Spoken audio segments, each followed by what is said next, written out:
ರಾಜ್ಯದಲ್ಲಿ ಸದ್ಯ ನಡೀತಾ ಇರುವಂಥ ರಾಜಕೀಯ ಬೆಳವಣಿಗೆಗಳ ಬಗ್ಗೆ ಮಾಜಿ ಸಂಸದ ಡಿಕೆ ಸುರೇಶ್ ಬೇಸರ ವ್ಯಕ್ತಪಡಿಸಿದ್ದಾರೆ. ಇತ್ತೀಚಿನ ಬೆಳವಣಿಗೆ ರಾಜ್ಯದ ಹಿತದೃಷ್ಟಿಯಿಂದ ಸರಿಯಲ್ಲ. ನಾಯಕರು ಪರಸ್ಪರ ಆರೋಪ ಪ್ರತ್ಯಾರೋಪಗಳನ್ನು ಮಾಡ್ತಾ ಇದ್ದಾರೆ, ಕನ್ನಡಿಗರಿಗೆ ಅವಮಾನ ಮಾಡ್ತಿದ್ದಾರೆ ಅಂತ ಡಿಕೆ ಸುರೇಶ್ ಮಾತನಾಡಿದ್ದಾರೆ. ಈ ರೀತಿಯ ಕಿತ್ತಾಟ ಸರಿನಾ ಅಂತ ಆತ್ಮಾವಲೋಕನ ಮಾಡಿಕೊಳ್ಬೇಕಿದೆ. ಅಭಿವೃದ್ಧಿಯ ಚಿಂತನೆ ಮಾಡದಿದ್ರೆ ಜನ ತಿರುಗಿ ಬೀಳುತ್ತಾರೆ, ಜನ ಬೀದಿಯಲ್ಲಿ ಕಲ್ಲು ಹೊಡೆಯೋ ಸಂದರ್ಭ ಬರುತ್ತೆ. ದಸರಾ ಚಾಮುಂಡೇಶ್ವರಿ ಪೂಜೆಯ ವೇಳೆ ನೊಂದು ಈ ರೀತಿ ಮಾತನಾಡ್ತಿದ್ದೀವಿ ಅಂತ ಅವ್ರು ಹೇಳಿದ್ದಾರೆ.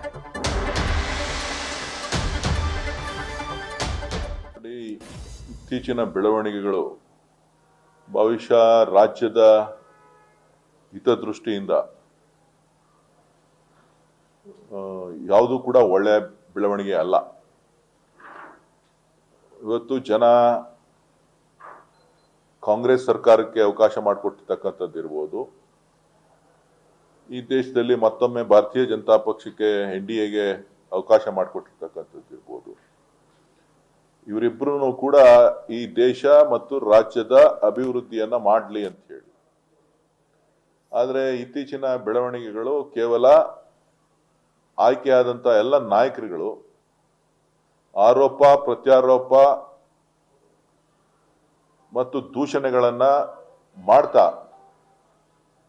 ಬಹುಶಃ ಕರ್ನಾಟಕದ ಇತಿಹಾಸವನ್ನ, ಕರ್ನಾಟಕದ ಕನ್ನಡಿಗರಿಗೆ ಅವಮಾನ ಮಾಡುವಂತ ಕೆಲಸಗಳನ್ನ ಇವರೆಲ್ಲರೂ ಕೂಡ ಮಾಡ್ತಾ ಇದ್ದಾರೆ ಅಂತ ಹೇಳಿ ಇವತ್ತು ಬಹಳ ನಾನು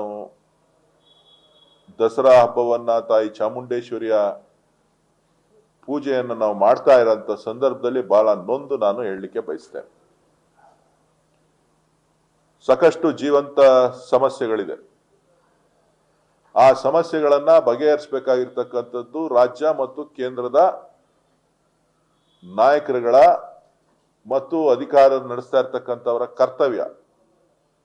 ಅದನ್ನ ಹೊರತುಪಡಿಸಿ ಈ ರೀತಿ ಬೀದಿ ನಾನು ಮುಂದಕ್ಕೆ ಪದಗಳನ್ನ ಬಳಸಕ್ ಹೋಗೋದಿಲ್ಲ. ಈ ರೀತಿಯಾಗಿ ಕಿತ್ತಾಟವನ್ನ ಮಾಡ್ತಕ್ಕಂಥದ್ದು ಸರಿನಾ ಅಂತಕ್ಕಂಥದ್ದನ್ನ ಆತ್ಮಾವಲೋಕನ ಮಾಡ್ಕೊಳ್ಬೇಕಾಗ್ತದೆ. ಚುನಾವಣೆ ಬಹಳ ದೂರ ಇದೆ. ಲೋಕಸಭಾ ಚುನಾವಣೆ ಇನ್ನ 4.5 ವರ್ಷ ಇದೆ. ವಿಧಾನಸಭಾ ಚುನಾವಣೆ ಇನ್ನ 3.5 ವರ್ಷ ಇದೆ. ನಾವು ನಿಮ್ಮಿಂದ ನಿರೀಕ್ಷೆ ಮಾಡ್ತಾ ಇರ್ತಕ್ಕಂಥದ್ದು ರಾಜ್ಯದ ಅಭಿವೃದ್ಧಿಯನ್ನ, ರೈತರ ಅಭಿವೃದ್ಧಿಯನ್ನ, ಯುವಕರ ಸಮಸ್ಯೆಗಳನ್ನ ಬಗೆಹರಿಸ್ತೀರಿ ಅಂತ ಹೇಳಿ. ಇವತ್ತೇನು ಒಬ್ರಿಗೊಬ್ರು ಆರೋಪಗಳನ್ನ ಮಾಡ್ತಾ ಇದ್ದಾರೆ. ಇದು ರಾಜ್ಯದ ಜನರಿಗೆ ಎಳ್ಳಷ್ಟು ಇಷ್ಟ ಇಲ್ಲ.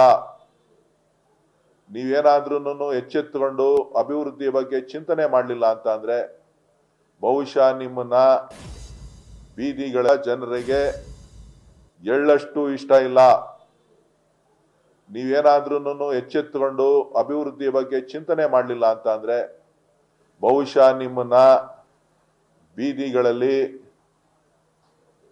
ಯಾವ ರೀತಿ ಬೇರೆ ಸಂದರ್ಭದಲ್ಲಿ ಕಲ್ಲು ಹೊಡಿತಾರೋ ಹಂಗೆ ನಿಮ್ಮೆಲ್ಲರಿಗೂ ಕೂಡ ಕಲ್ಲು ಹೊಡಿಬೇಕಾದಂತ ಪರಿಸ್ಥಿತಿಗಳು ಯಾವುದೇ ರಾಜಕೀಯ ಪಕ್ಷದವ್ರು ಇರಲಿ, ಅದು ಕಾಂಗ್ರೆಸ್ ಇರಲಿ, ಜನತಾದಳ ಇರಲಿ, ಭಾರತೀಯ ಜನತಾ ಪಕ್ಷ ಇರಲಿ, ಅವ್ರ ಮೇಲೆ ಜನ ತಿರುಗಿ ಬೀಳಬೇಕಾದಂತ ಅನಿವಾರ್ಯ ಪರಿಸ್ಥಿತಿಗಳು ಬರ್ಬೋದು.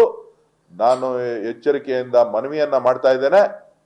ದಯವಿಟ್ಟು ಇದನ್ನ ನ್ಯೂಸ್ ಫಸ್ಟ್ ನಿರ್ಭೀತಿಯಿಂದ ನಿಮ್ಮ ಪರವಾಗಿ.